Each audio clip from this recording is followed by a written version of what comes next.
2023లో miss international India award నుంచి best NCC cadet అవార్డుని prime minister Modi చేతుల మీదుగా తీసుకున్న కాశిష్ మత్వాని గురించి తెలుసుకోవాలనుకుంటున్నారు. అయితే వీడియో లైక్ చేసి ఛానల్ సబ్స్క్రైబ్ చేసుకోండి. కాశిష్ మత్వాని జనవరి 9, 2001లో పూణేలో జన్మించారు. తండ్రి ఆర్మీ సైన్యంలో పనిచేయగా తల్లి ఆర్మీ స్కూల్లో టీచర్గా పనిచేశారు. ఆర్మీ స్కూల్లోనే స్కూలింగ్ కంప్లీట్ చేసి చివరిగా బెంగళూరులో ఇండియన్ ఇన్స్టిట్యూట్ ఆఫ్ సైన్స్ నుంచి ఎంఎస్సీ న్యూరో సైన్స్లో గ్రాడ్యుయేషన్ కంప్లీట్ చేశారు. మోడలింగ్ మీద మక్కువతో 2023లో మిస్ ఇంటర్నేషనల్ ఇండియా అవార్డుని సొంతం చేసుకున్నారు.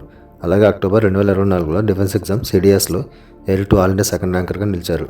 అయితే తల్లిదండ్రులు ఆర్మీ బ్యాక్గ్రౌండ్ కావడంతో హార్వర్డ్ యూనివర్సిటీలో పిహెచ్డి సీట్ వచ్చినా కూడా దేశం మీద మక్కువతో ఇప్పుడు ఇండియన్ ఆర్మీలో ఆఫీసర్గా ఎంట్రీ ఇవ్వనున్నారు. ఈమె ఒక Bharatanatyam dancer, basketball player, tabla player, national level pistol shooter, ఓవరాల్గా ఒక మల్టీ టాలెంటెడ్ పర్సన్.